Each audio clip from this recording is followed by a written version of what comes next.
Good morning, Internet fans. It's Ryan Perry with Simple Biz Support. Today is Thursday, February 26th. It is Internet Marketing Thursday.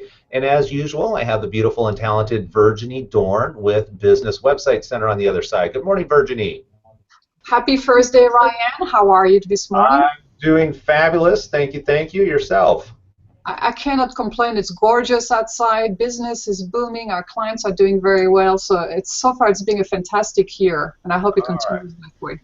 Wonderful. Well, as always, I appreciate you taking the time to do these episodes every single week, trying to help business owners improve their web visibility as far as, how does their website look, how does it convert, and how do you get it found on Google. So there's a lot of information that we cover here every week. And one of the things that we've been wanting to talk about, and we're finally getting around to it, is about the new, what I consider some new technical coding that you can do on websites, which is really cool. And you call it dynamic content. So can you kind of expand on what exactly dynamic content is?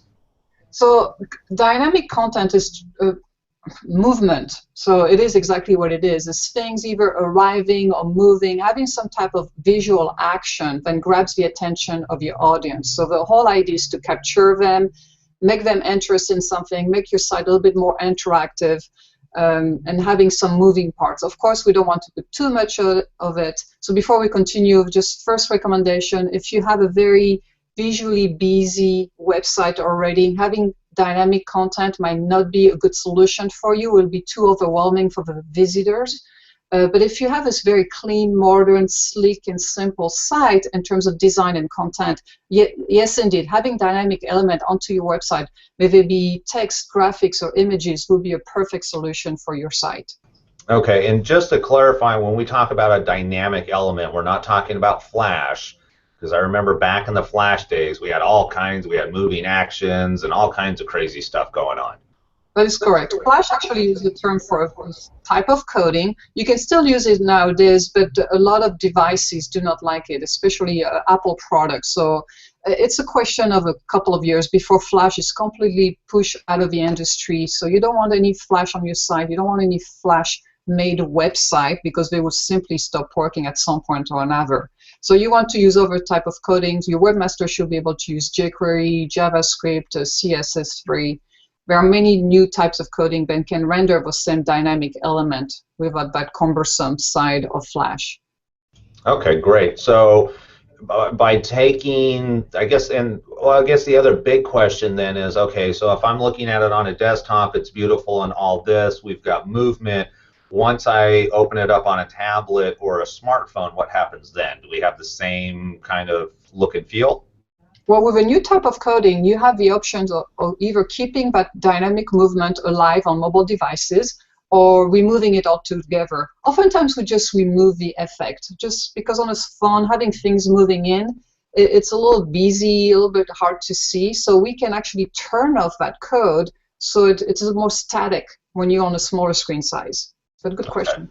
And that's a smart idea because now you're actually playing into the way people use their device. And when you're looking on a smartphone versus on a screen, it changes the perspective and everything.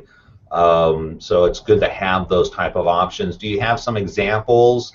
I think dynamic is, it's great to say, oh, this moves here and that moves there, but if we could actually see some examples, that might help people kind of visually understand what's possible, especially if you're looking to revamp your website anytime soon. Yes, so let me see that. Let me do a screen share. Oops. Are you seeing a screen share yet, or no? Not yet.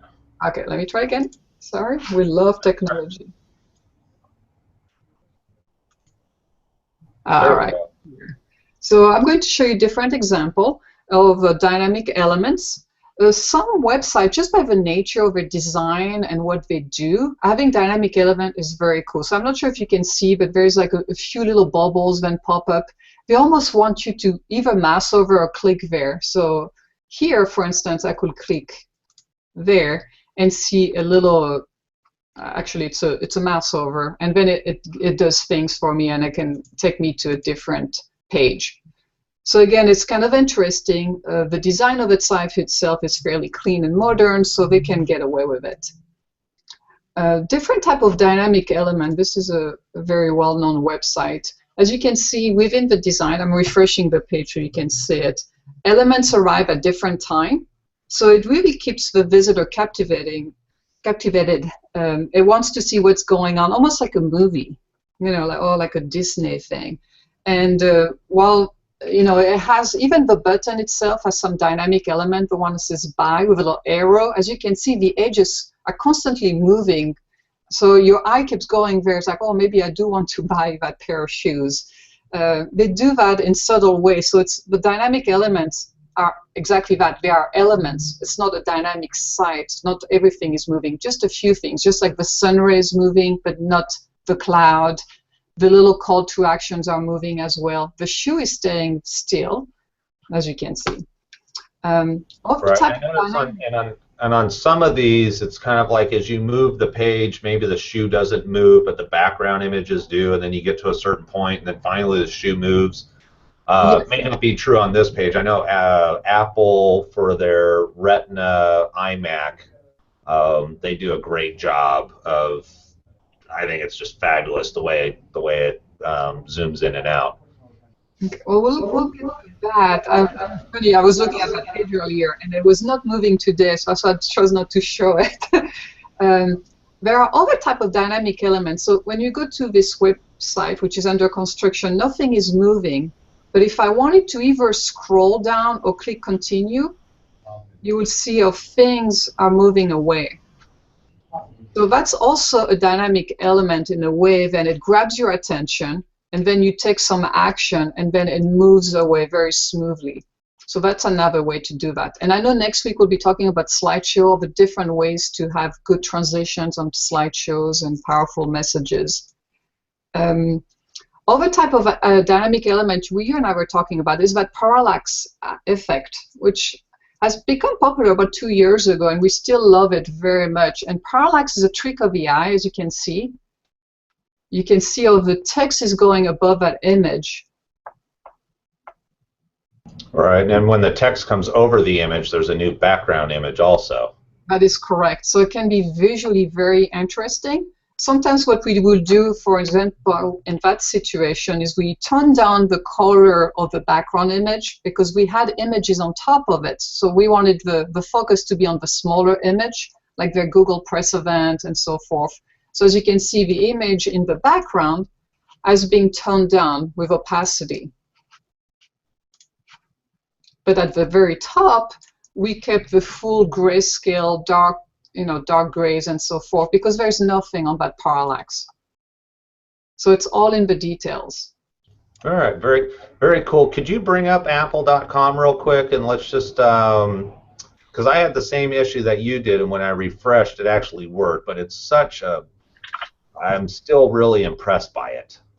So hopefully we can get it to work. If you go to Apple, and then the Mac, and then at the top, click on the Retina.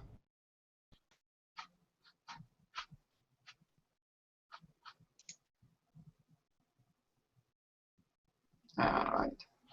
Okay, so let's see. Yeah, and then you gotta zoom in or.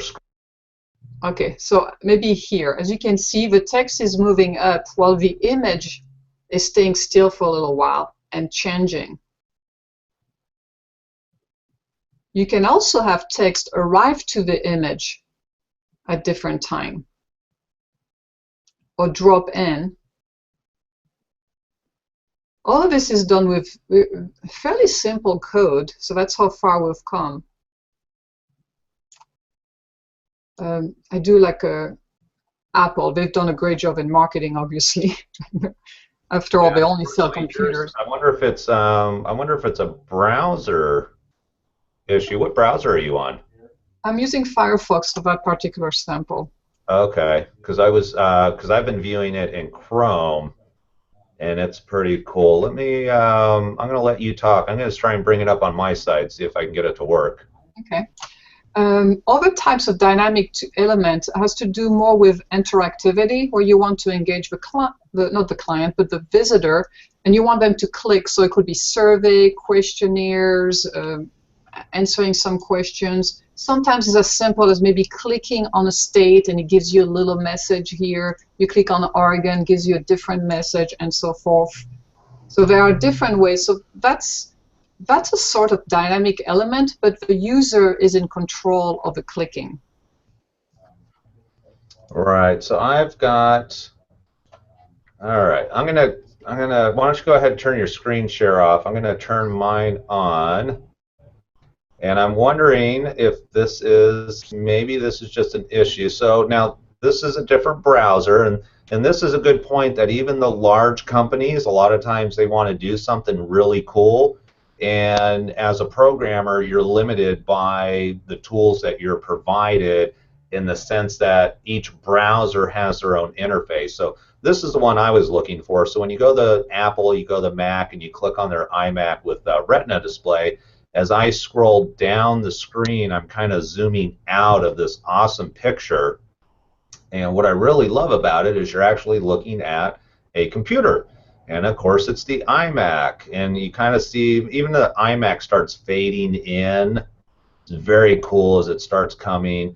And then once we're at full zoom out, then as I'm scrolling down, are actually scrolling down the page. But if I scroll back up the page, once I hit a point, I'm still scrolling up the page, but it zooms in.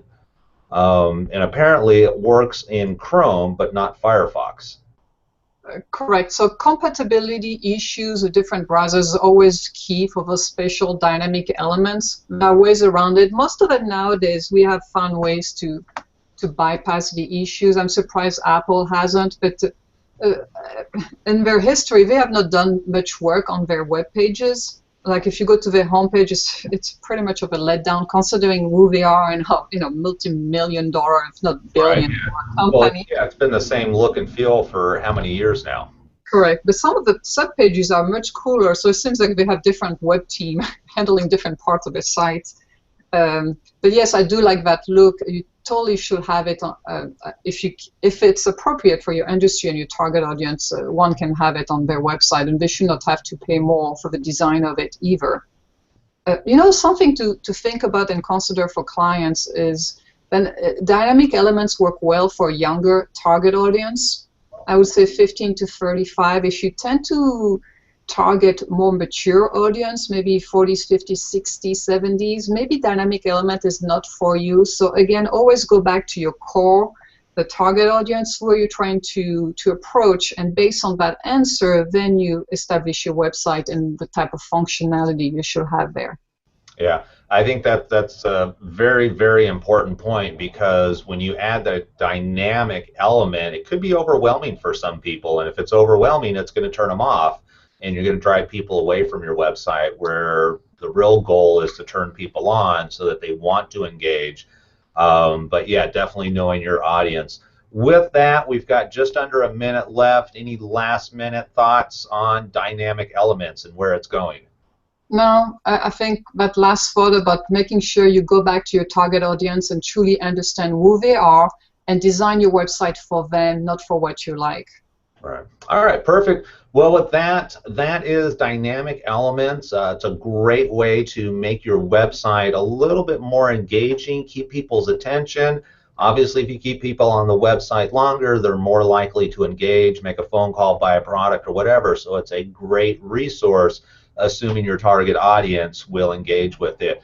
With that, Virginie, as always, I appreciate your time. And next week, we're going to be talking about sliders. So this is another what I would consider a more seasoned dynamic element. It's been around for a number of years. However, they are evolving and getting a little bit more sophisticated. So we'll be talking about different ways you can incorporate sliders, including video, not just pictures, into your website. I hope you have a great day, and I will talk to you next week. Bye. All right, bye.